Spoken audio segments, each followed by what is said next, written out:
Hello students, आज हम आपके लिए 10th क्लास इंग्लिश सिलेबस के बारे में नई जानकारी लेकर आए हैं। उत्तर प्रदेश माध्यमिक शिक्षा परिषद ने 9th से लेकर 12th तक 30% सिलेबस कम कर दिया है, क्योंकि कोविड-19 महामारी के कारण शैक्षिक सत्र 2020-21 में समय से विद्यालयों में पठन पाठन का कार्य पूरा नहीं हो पाया था। ऐसी स्थिति में सम्यक विचारोपरांत विषय विशेषज्ञों की समिति द्वारा निम्नवत 30% पाठ्यक्रम कम किए जाने की अनुशंसा की गई है। तो कौन कौन से हमारा जो 30% में कौन कौन से चैप्टर्स कम हुए हैं उसकी मैं जानकारी देती हूँ।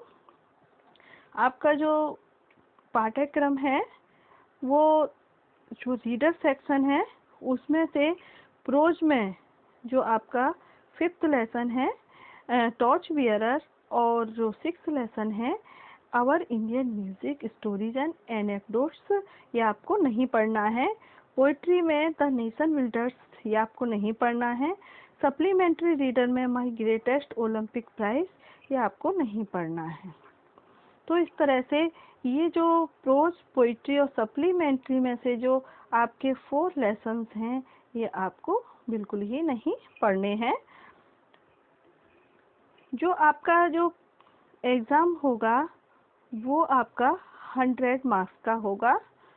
70 मार्क्स जो होंगे वो आपका 70 मार्क्स का प्रश्न पत्र होगा, और उसमें से जो आपका जो होगा 30 मार्क्स जो होंगे वो आपका इंटीरियर एग्ज़ाम होगा। उसमें इंटीरियर एग्ज़ाम जो होते हैं उसमें प्रोजेक्ट वर्क दिया जाता है, टेस्ट दिए जाते हैं और भी अन्य चीज़ें होती हैं, वो आपके विद्यालय स्तर से होती हैं। अब जो आपका जो 70% जो रह जाता है वो कौन सा है, क्या क्या हमें पढ़ना है, उसका हम विशेष ध्यान रखेंगे। वो है द एन्चेंटेड पूल, जो प्रोज में है। वो प्रोज में the enchanted pool first lesson है, a letter to God, the Ganga और सोक्रेटिस। ये जो है ये आपका जो 16 मार्क्स के आएगी।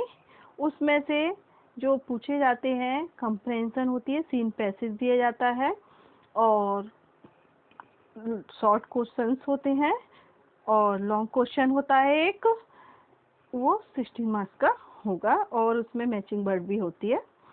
उसके बाद पोइट्री में आपका जो लेसन है जो हमें पढ़ना है इस वर्ष वो है the fountain, the sum of life और द विलेज सॉन्ग।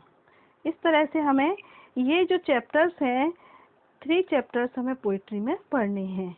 ये भी 7 मार्क्स की आती है। इसमें सेंट्रल आइडिया और पोइम लिखने को आती है।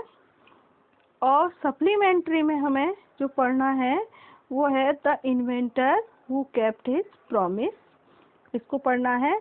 और जो है the judgement seat of Vikramaditya, ये 12 मार्क्स की होगी। उसके अलावा जो हम पढ़ेंगे ग्रामर सेक्शन जो पढ़ेंगे, जो सेक्शन बी है उसमें क्या क्या आएगा और क्या क्या हमें पढ़ना है इस वर्ष, वो है parts of sentence, sentence types और वर्ब हैं। उसके बाद प्राइमरी ऑक्सिलरीज हैं, मॉडल ऑक्सिलरी हैं, नेगेटिव इंटरोगेटिव सेंटेंस हैं, टेंसेस हैं, पैसिव वॉइस है, पार्ट्स ऑफ स्पीच है और इनडायरेक्ट और रिपोर्टेड स्पीच है, वर्ड फॉर्मेशन है, पंक्चुएशन है और ट्रांसलेशन है हिंदी टू इंग्लिश। ये जो ग्रामर है वो आएगी 15 मार्क्स की और ट्रांसलेशन हमारी वो रहेगी 4 मार्क्स की। उसके बाद जो है कंपोजिशन सेक्शन आता है, उसमें आएगा एक तो लॉन्ग कंपोजिशन होगी, जैसे ऐसे वगैरह होते हैं। उसके बाद कंपोजिशन में ही लेटर एप्लीकेशन होगी और हमारी कंप्रहेंशन होगी unseen passage. Unseen passage 6 marks की होगी और लेटर और एप्लीकेशन जो होगी वो होगी 4 मार्क्स की। उसके बाद जो बुक्स में दी होती है वर्ड जो वर्ड्स हैं कंफ्यूज वर्ड्स और सिनोनिम्स, एंटोनिम्स हैं, और क्राइज ऑफ वर्ड्स और एनिमल्स और ग्लोसरी, ये हमारी एडिशनल होती है, एडिशनल ग्रामर के लिए। और जो हम पढ़ते हैं और जो क्वेश्चंस वगैरह पूछे जाते हैं कंप्रेंशन में, सिनोनिम, एंटोनिम्स, ये उसके लिए बहुत हेल्पफुल होते हैं। तो इस तरह से आपके लिए बच्चों पूरी जानकारी हो गई होगी अच्छे से कि हमें क्या पढ़ना है और क्या नहीं पढ़ना है। तो आज से ही हम अपनी पढ़ाई में अच्छे से जुट जाएं, क्योंकि ये आपके लिए बहुत खुशी की बात है कि हमारा 30% जो सिलेबस जो आपका जो कम हुआ है, जिससे आप और भी अच्छी मेहनत कर सकते हैं। और मुझे उम्मीद भी है कि आप और अच्छी मेहनत करेंगे। Thank you.